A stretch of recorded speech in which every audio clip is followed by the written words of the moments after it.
किशनगंज गांव में इन दिनों बस एक ही चर्चा बनी हुई है कि किशनगंज के सभी अमीर लोगों के घरों और दुकानों पर चोरियां हो रही हैं। किशनगंज का इंस्पेक्टर रघु इसी तफ्तीश में लगा हुआ है, लेकिन चोर एक नंबर का शातिर है जो चोरी के बाद कोई सबूत नहीं छोड़ता और न ही किसी के हाथ आता। इंस्पेक्टर, आज 3 दिन हो चुके हैं मेरी दुकान को चोरी हुए। तुम लोग अभी तक चोर का पता नहीं लगा पाए। आखिरकार कर क्या रहे हो तुम लोग?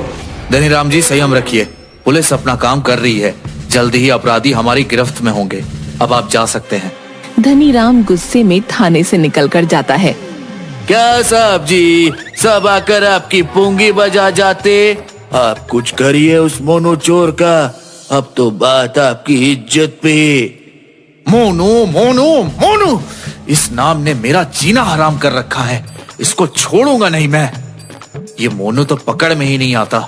किसी दिन पकड़ में आ जाए तो बस उसकी सारी बोलती बंद करवा दूंगा। ऐसे डंडे पड़ेंगे कि हमेशा के लिए चोरी करना भूल जाएगा।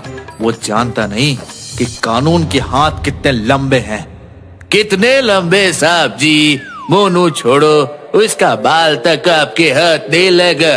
रहने दो रघु सर। मोनू उस्ताद है, उस्ताद। उसका तोड़ आपके पास क्या किसी के पास नहीं है। चुप करो। तुम क्या जानो कि एक ईमानदार पुलिस ऑफिसर के लिए एक अपराधी को पकड़ना कितने बड़े फक्र की बात होती है। और कसम मेरी वर्दी की, जब तक मोनू को सलाखों के पीछे नहीं देखूंगा तब तक चैन की सांस नहीं लूंगा। हाँ, ठीक है साहब जी। अब जज्बातों में मत बह जाना। रघु सर, मोनू का तो पता नहीं सलाखों के पीछे जाएगा कि नहीं, लेकिन वो आपको हवालात में जरूर बंद कर देगा। अच्छा, क्या कहा तुमने? ऐसी जगह ट्रांसफर करूंगा कि याद रखोगे? अरे नहीं, मैं क्या बोलूंगा। बस इतना समझ लो साहब जी कि वो छोटा मोटा चोर नहीं कि आपके हाथ में आ जाए। हाँ हाँ, जानता हूँ, मगर उसे तो मैं पकड़ कर ही रहूंगा। मोनू चाहे छोटी चोरी करे या बड़ी चोरी करे, लेकिन चोरी इतनी सफाई से करता था कि चाहे कितना भी कोई जोर लगा ले, उसे पकड़ ही नहीं पाता था। मोनू का एक साथी था जिसका नाम बटुक था। बटुक शुरू से मोनू का साथ देते आ रहा था। कई जगहों पर दोनों साथ मिलकर चोरी करते और धन को आपस में बांट लेते। मोनू भाई, अपन को तो घर वालों ने ही 9-2-11 कर दिया था। यही बोले कि तेरे जैसा औलाद से अच्छा हमें औलाद ही ना हो। लेकिन भाई, कभी कभी बहुत याद आती है घर की। चल छोटे, दिल छोटा ना कर। अपन तो बचपन में ही घर से कल्टी मार लिया था। तो भाई, तुझे घर की याद नहीं आती? अपन को अपनी माँ का चेहरा याद है, वो भी धुंधला सा। बाकी कोई नहीं अपन की याददाश्त में। चल छोड़ ये सब। आज रात चोरी करने जाना है ना? हाँ, आज तो बहुत कीमती माल चुराना है यार, मगर एकदम सावधानी से जाना होगा। अरे भाई, जो भी हो, हम दोनों किसी से डरते हैं क्या? देखना सब सही हो जाएगा।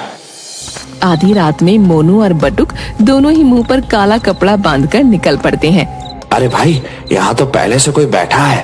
अरे तू भी क्या मूर्खों जैसी बात कर रहा है? जब लाखों रुपए का सामान पड़ा होगा गोदाम में तो रखवाली के लिए कोई तो रहेगा ही। तू मेरी बात ध्यान से सुन। ये रुमाल ले और सुंघा दे, तब तक मैं गोदाम खोलने में लग जाता हूँ। बटुक ऐसा ही करता है। गार्ड वहीं बेहोश होकर गिर जाता है। मोनू फटाफट गोदाम खोलता है और सोने से बना घोड़ा निकाल कर ले आता है। ये देख भाई, एकदम चमचमाता हुआ घोड़ा।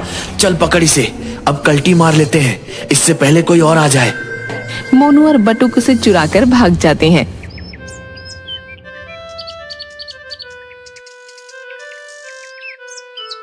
साहब, साहब, मैं तो लूट गया, मैं तो बर्बाद हो गया साहब। इतना कीमती तोहफा चोरी हो गया साहब। अरे थोड़ा शांत होकर पूरी बात बताइए। साहब, मैंने सोने का घोड़ा बनवाया था। वो घोड़ा मुझे एक कॉन्टेस्ट को तोहफे में देना था, क्योंकि एक बहुत बड़ी डील साइन हुई थी। अब मैं क्या बोलूंगा, मैंने पहले ही बता दिया था उन्हें। ये पता नहीं चोर को कैसे पता लग गया इसके बारे में। इसके बारे में तो मेरे घर वालों तक को भी नहीं पता था साहब। हो ना हो, ये काम उस मोनू चोर का ही है। उसे तो मैं छोड़ूंगा नहीं। अब वो मेरे हाथ से नहीं बच पाएगा। भाई, ये तो कमाली हो गया। हम तो माला माल हो गए। और क्या चाहिए? लेकिन भाई, तुझे कैसे पता था कि कि उस आदमी के गोदाम में सोने का घोड़ा रखा हुआ था। अपुन के कुछ गुर्गे अपुन के लिए खबरे का काम भी करते हैं, बस टाइम से उनको उनका हिस्सा मिल जाता है। ये तो बहुत छोटी सी चीज है, हम तो इससे भी बड़ी बड़ी चोरियां भी करेंगे, लेकिन अभी के लिए हमें इस घोड़े को छिपा कर रखना होगा। मौका मिलते ही हम इसे ठिकाने लगा देंगे। रघु मोनू को ढूंढने की बहुत कोशिश करता है, पर बहुत कोशिशों के बाद भी रघु को मोनू का ठिकाना नहीं मिलता। एक दिन मोनू मुंह पर कपड़ा बांधकर बाजार में निकलता है। बहुत दिन बीत गए यार, कुछ चोरी नहीं किया, चलो आज कुछ चोरी करते हैं।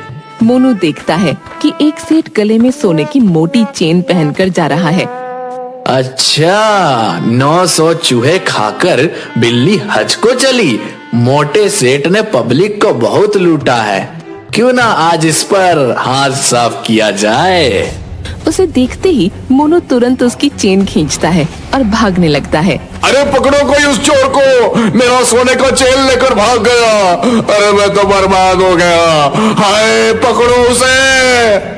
रघु भी वहीं से गुजर रहा था, वो मोनू के पीछे भागने लगता है। ये तो मोनू चोरी लगता है, आज नहीं बच पाएगा। रुक जा मोनू, भागने की कोशिश मत करना। आ जाए इंस्पेक्टर, आज लुका छुपी का खेल हो जाए। आप उनको पकड़ना मुश्किल नहीं, नामुमकिन है रे। रुक जा मोनू, तू मेरे निशाने पर है, गोली मार दूंगा। अबे चल हट, हवा आने दे। तभी अचानक मोनू देखता है कि एक बूढ़ा इंसान सड़क पर बेहोश पड़ा है। ये देखते ही मोनू रुक जाता है। वो उस बूढ़े आदमी के पास आता है। अरे बाबा, क्या हुआ आपको बाबा? तभी रघु वहाँ पहुँच जाता है और उसे पकड़ लेता है। आज तो तू आ ही गया मेरे पकड़ में, अब तो तू सीधा थाने जाएगा। मुझसे पहले इन बूढ़े बाबा को हॉस्पिटल पहुंचाओ। इंस्पेक्टर, हवलदार, एम्बुलेंस को कॉल करो, इन बाबा को पास के हॉस्पिटल में पहुंचाओ, और आप तो थाने में तशरीफ ले चलो अपनी। रघु मोनू को पकड़ लेता है और उसे थाने लेकर आता है। तुझे लगता है इंस्पेक्टर तू ज्यादा देर तक मुझे यहाँ रख पाएगा? बस देखते जा अपुन क्या करता है। थाने में रघु के सिवा कोई और नहीं था। रघु मोनू को जेल में बंद करने लगा। तभी मोनू रघु की गर्दन पकड़ लेता है और रघु को जेल में बंद करके भाग जाता है। हाँ भाई इंस्पेक्टर साहब, क्या था दिमाग में कि अपुन को पकड़कर प्रमोशन मिलेगा? चलो थोड़ा सा मजा हवालात का तुम भी चख लो। मोनू भागते हुए अपने ठिकाने पर आता है। अरे मोनू, क्या हुआ भाई? इतना हाफते हाफते क्यों आ रहा है? कहीं पुलिस को ठिकाने का तो नहीं पता लग गया? अरे नहीं रे, वो चंपू इंस्पेक्टर ने पकड़ लिया था, बस उसी को पपलू बनाकर आया हूँ। उसने तुझे पकड़ लिया? मगर वो कैसे? क्या किया रे तू उसके साथ? अरे एक बूढ़ा आदमी बेहोश पड़ा मिला था, बस उन्हें देखने के लिए ही रुक गया और उसने पकड़ लिया। अरे बॉस, यही तो तेरी कमजोरी है। अच्छा छोड़ ये सब बात, बता आप कहाँ हाथ मारना है? यही इस गांव से थोड़ी दूर, बस ये समझ ले वो चोरी कर पाना थोड़ा मुश्किल होगा, मगर हम कर लेंगे तो समझ आगे का लाइफ एकदम हीरे माफिक गुजरेगा अपना।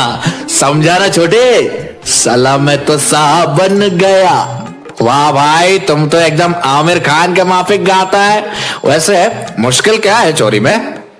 अरे छोटे, देश के बड़े से बड़े हीरो बनाने की कंपनी है वो, वहां पर अपने हीरो के हार दिखाएंगे, बस एक हाथ लग गया ना तो सब सेटल है, समझा ना? कुछ दिनों बाद दोनों अपने अपने चेहरे पर दाढ़ी लगाकर सूट पहनकर वहाँ पहुँच जाते हैं। बटुक, हमें ऐसे दिखाना है जैसे हम भी बाकी लोगों की तरह यहाँ सब देखने ही आए हैं। तभी दोनों की नजर रघु पर पड़ती है। अरे देख बटुक देख, ये इंस्पेक्टर तो यहाँ भी आया हुआ है, इसने ही मुझे पकड़ा था, मगर इस बार ऐसा कुछ नहीं हो पाएगा।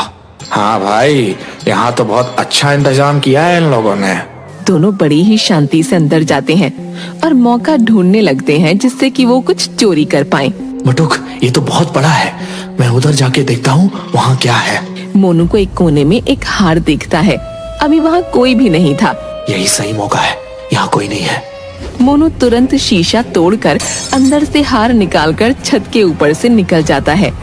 सभी मोनू को पकड़ने के लिए उसके पीछे भागने लगते हैं।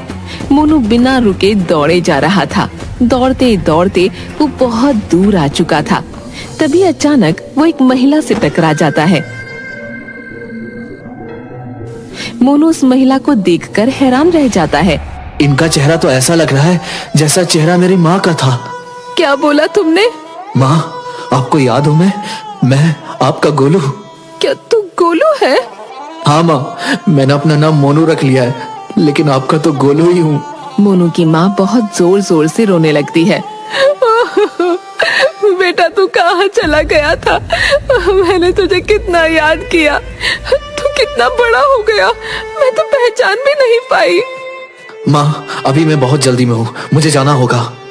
रुक जा बेटा, तुझे याद है तेरा एक जुड़वा भाई कल्लू भी था जो मामा के घर रहकर पढ़ता था, वो सिपाही बन गया है।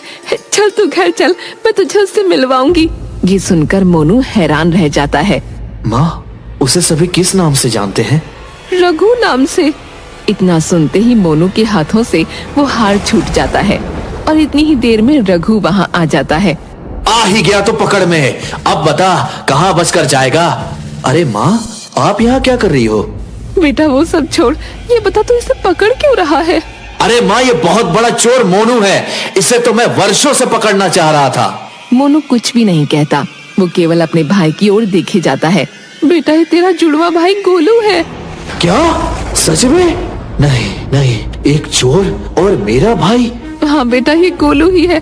तुम लोग तो बचपन में कभी साथ ही नहीं रहे, मगर ये गोलू ही है, तेरा जुड़वा भाई। भाई तो चोर क्यों बन गया? तो घर छोड़कर भागा क्यों था? मोनू बहुत जोर जोर से रोने लगता है। आप लोगों को याद है पिताजी की तबीयत कितनी ज्यादा खराब थी? माँ ने गांव के सभी बड़े बड़े लोगों से पैसे की मदद मांगी थी, लेकिन किसी ने भी माँ की मदद नहीं की थी, जिसके बाद पिताजी की मृत्यु हो गई थी। तभी से मैंने सोच लिया था अब उन्हीं बड़े बड़े लोगों से पैसे लूटूंगा। मैंने काम तो उसी वक्त से शुरू कर दिया था, मगर माँ को यह सब पसंद नहीं था, इसलिए मैंने घर छोड़ दिया और चोरी के काम में लग गया। आज भी मैं केवल वैसे लोगों का ही पैसा लूटता हूँ। जो भी हो भाई, तूने बहुत गलत काम किया है, अब तुझे जेल में ही जाना होगा। तभी पीछे से बटुक आता है। यही नहीं मोनू भाई, पूरी बात तो बताओ अपनी माँ और भाई को। नहीं छोटे, रहने दे, कुछ मत बोल। बोलने दे भाई। पता है आज तक इसने जितनी भी चोरियां की उन सभी पैसों को ये सभी जरूरतमंद लोगों में बांट देता है। कितने गरीब बच्चे आज इसकी वजह से पढ़ाई कर पा रहे हैं। इसकी एक ही कमजोरी है, ये किसी को ये दुख में नहीं देख सकता। तभी तो उस दिन जब इसने एक बूढ़े आदमी को बेहोश देखा तो रुक गया। इस वजह से आप इसे पकड़ पाए। माँ और भाई की आंखों में आंसू थे, मगर वो चाहकर भी कुछ नहीं कर सकते थे। ले भाई, अब तो खुशी खुशी तेरे साथ चलूंगा। ले हथकड़ी लगा ले मेरे हाथ में, लेकिन बस एक बार गले लगा ले। इसके बाद रघु, मोनू और माँ सब गले मिलकर रोते हैं। उसके बाद रघु मोनू और बटुक दोनों को जेल में बंद कर देता है।